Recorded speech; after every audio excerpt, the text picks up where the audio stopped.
یہ پوری طرح سے منحصر تھا کہ وہ پیش ہونا چاہتے ہیں یا وہ پیش نہیں ہونا چاہتے، یعنی ان کی مرضی ہے. اگر وہ پیش ہونا چاہتے ہیں تو بھی ان کی مرضی ہے. تو سننے میں یہ آ رہا ہے کہ جنرل باجوہ جو ہیں انہوں نے جو GHQ ہے وہاں سے اجازت بھی طلب کر لی ہے. کیا آپ لوگ مجھے بتا دیں بھائی، اجازت دیں مجھے، میں ذرا آج اس کا مکھو ٹھپ بھی لوں اور میں جا کے ذرا بتا ہی دوں کہ سائفر کا سارا معاملہ تھا کیا.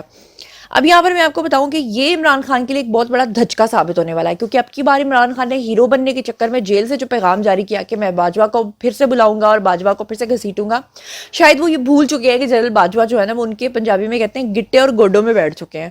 اور باجوہ صاحب کہہ رہے ہیں کہ اب میں نے اس کو جو آخری کیل ہے نا وہ ٹھونک کے ہی میں نے باہر نکلنا ہے. بہرحال آنے والے دن بڑے انٹرسٹنگ ہونے والے ہیں، کیونکہ جنرل باجوہ جو ہے وہ سارا کچا چٹھا جب کھولیں گے تو اس کے اوپر تو پورا میڈیا اس کو کوریج دے گا، بلکہ انٹرنیشنل میڈیا بھی اس کو کوریج دے گا.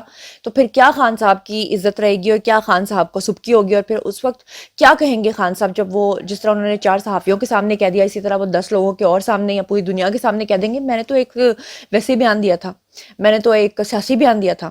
اچھا بہرحال میں آپ کو بتا دوں کہ خان صاحب جو ہیں وہ 9 مئی کے مقدمات کی تفتیش کے اندر جو ہیں وہ گنہگار قرار پائے گئے ہیں. یہ کہا کس نے؟ یہ میں نے اور آپ نے نہیں کہا، بلکہ یہ کہا ہے DG انویسٹیگیشن نے. اچھا یہ ساری میں آپ کو بتا دوں کہ آج آپ نے ان کا شاید پریس کانفرنس سنی ہوگی. اگر آپ نے پریس کانفرنس نہیں سنی ہے تو اس کا لبے لباب جو ہے وہ میں آپ کو 4-5 لائنوں میں بتا دیتی ہوں کہ DIG انویسٹیگیشن ہیں جی عمران کشور. ان کا کہنا ہے کہ 9 مئی کے جو مقدمات ہیں اس کی تفتیش جو ہے وہ اب فائنلی مکمل ہو چکی ہے. 9 مئی سے لے کر اب تک دسمبر آ چکا ہے، آپ سوچئے کتنے مہینے گزر چکے ہیں. تو انہوں نے کہا ہے کہ اب آ کر ہماری تفتیش جو ہے وہ مکمل ہو گئی ہے اور عمران خان اس کے اندر فائنلی گنہگار قرار پائے. اس سے پہلے آپ کو یاد ہوگا کہ ڈاکٹر انوش جو ہیں وہ ڈیفرنٹ TV چینلز پر آ کر یہ بات کرتی رہی ہیں کہ ہماری جو انیشل فائنڈنگز ہیں اس میں جو عمران خان ہے وہ گلٹی قرار ہے. تو اس کے بعد آپ نے دیکھا کہ جو انوش ہیں ان کی بڑی بدترین قسم کی سوشل میڈیا ٹرولرز کے تھرو جو ہے جو PTI کے سوشل میڈیا فین فالوئنگ ہے انہوں نے بڑی بدترین ان کی ٹرولنگ کی، یہاں تک کہ ان کی گھڑی تک کو نہیں چھوڑا. خان صاحب کی گھڑی کو معاف کر دیا لیکن ڈاکٹر انوش کے ہاتھ میں جو گھڑی تھی اس کو جوڑا گیا غلط چیزوں کے ساتھ کہ پتہ نہیں وہ کس سے رشوت لے رہی ہیں جس کی وجہ سے وہ عمران خان کے اوپر یہ الزامات لگا رہی ہیں. بہرحال ہمارے جو DIG ہیں انہوں نے پریس کانفرنس کرتے ہوئے کیا کہا ہے؟ انہوں نے کہا ہے کہ عدالت میں ٹرائل کے دوران ملزمان کو بلایا جاتا ہے، حاضری ہوتی ہے اور یہ بڑی تفتیش تھی جس کے لیے کام کیا. اور میں آپ کو یہ بھی بتا دوں کہ پچھلے دنوں میں ڈاکٹر انوش نے بھی یہ بیان دیا تھا جس میں انہوں نے باقاعدہ طور پہ کہا تھا کہ جب ہم انویسٹیگیشن کرتے ہیں اور عمران خان کو بلاتے ہیں تو وہ ہمارے ساتھ تعاون نہیں کرتے ہیں، وہ نہیں آتے ہیں یا اگر آتے ہیں تو پراپر جواب نہیں دیتے.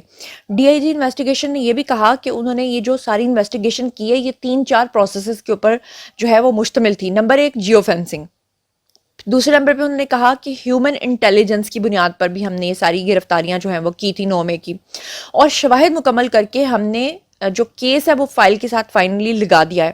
انہوں نے یہ بھی بتایا کہ 14 مقدمات میں 1100 ملزمان کے چالان ہم نے جمع کروائے ہیں اور PTI کو 4 بار ہم نے اس میں شامل تفتیش کیا ہے اور جیل میں بھی ان سے تفتیش کی ہے. تمام شواہد جو ہیں وہ مثل کا حصہ بن چکے ہیں.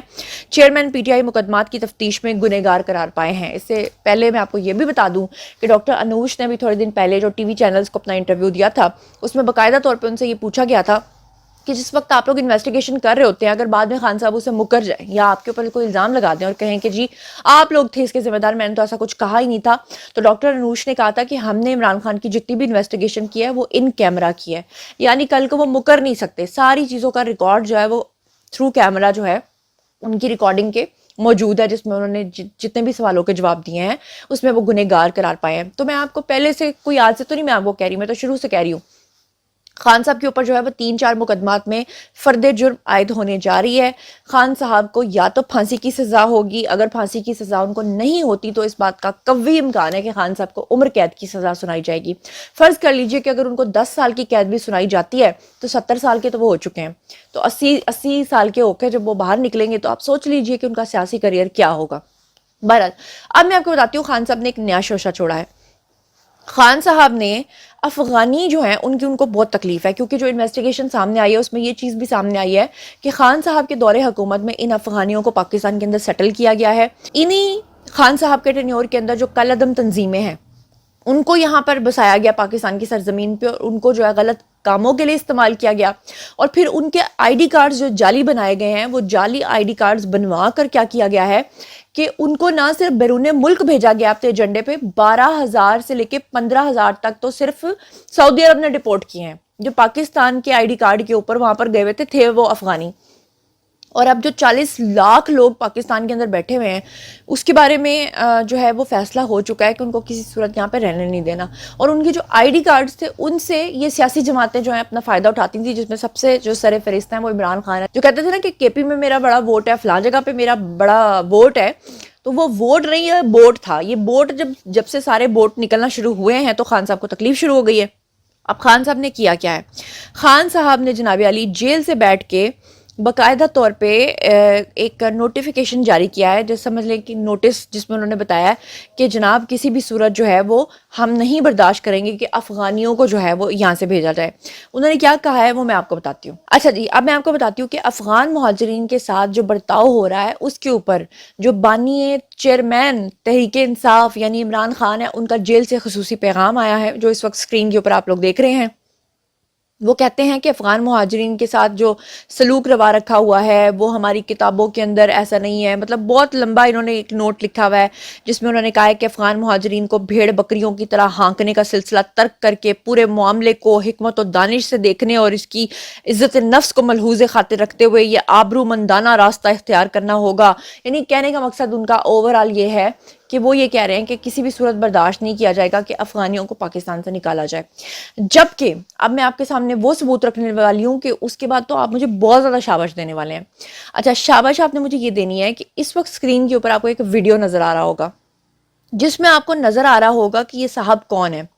یہ صاحب ہیں جناب علی سابق وزیر اعظم عمران خان کی حکومت کے مشیر قومی سلامتی معید یوسف. اب یہ معید یوسف جو ہیں یہ پریس کانفرنس کر رہے ہیں کس دور میں؟ جب عمران خان وزیر اعظم تھے، اور عمران خان کے ٹینیور میں بیٹھ کر یہ فرما رہے ہیں کہ ہمیں غیر قانونی مقیم افغان مہاجرین کی واپسی جو ہے وہ کروانی ہوگی اور باعزت طریقے سے ہمیں ان کی واپسی جو ہے وہ کروانی ہوگی. کیا کہہ رہے ہیں ذرا خود ہی سنیے. اور یہ وہ بات ہے جو عمومی طور پہ ہم بار بار کہتے ہیں کہ ہمارے بھائی اور بہنیں ہیں افغان ریفیوجیز جو یہاں موجود ہیں، لیکن اب وقت آ گیا ہے کہ ان کا ڈگنیفائڈ ریٹرن ہو. جی تو جناب آپ نے وہ کہاوت تو سنی ہوگی کہ اتو میاں تسبی تے وچو میاں کسبی. یہ عمران خان کا حساب، یعنی اپنے دور حکومت میں وہ اپنے قومی سلامتی کے جو مشیر ہیں ان کو معید یوسف کو بٹھا کر پریس کانفرنس کروا رہے ہیں اور وہ اس میں کہہ رہے ہیں کہ ہم افغانیوں کو پاکستان میں رہنے نہیں دیں گے اور ہم ان کی باعزت واپسی کروائیں گے. اور اب وہی کام جب فوج کروا رہی ہے یا جب موجودہ حکومت کروا رہی ہے تو اس کے اوپر خان صاحب جیل سے بیٹھ کر جو اتنے لمبی پریس ریلیز ہے یا پتہ نہیں وہ کیا ہے نوٹسز ہیں وہ جاری کر رہے ہیں. اندازہ کیجئے آپ ان کے جھوٹوں کا اور ان کے پروپیگنڈے کا. میرا خیال ہے کہ آج کا ویڈیو یہیں تک رہنے دیتے ہیں. باری ہے جی آپ لوگوں کی. آئیے کامنٹ سیکشن میں بتائیے کہ ڈی آئی جی انویسٹیگیشن نے جو عمران خان کو گنہگار قرار دے دیا اب ان کو سزا ہونے جا رہی ہے، اس کے بارے میں آپ کا کیا خیال ہے؟ جنرل باجوہ عمران خان کے پرخچے اڑانے کے لیے عدالت میں پیش ہونے کو بالکل تیار ہیں، اس کے بارے میں آپ کا کیا خیال ہے؟ اور افغانیوں سے ریلیٹڈ عمران خان کا جو پروپیگنڈا ٹھس کیا ہے میں نے آپ کو جو ثبوت دکھایا اس کے بارے میں آپ کا کیا خیال ہے؟ ان تمام خبروں کے بارے میں آپ جو کچھ بھی سوچتے سمجھتے ہیں کامنٹ سیکشن میں آئیے، شیئر کیجیے. پرسنلی جواب دوں گی. مزید خبریں، ولاگز، انٹرویوز اور سیاسی تجزیے جاننے کے لیے مجھ سے کنیکٹڈ رہنا ہرگز مت بھولیے گا. چینل کو سبسکرائب کر لیجیے گا. اپنا بہت خیال رکھیے گا. اللہ نے کے بان.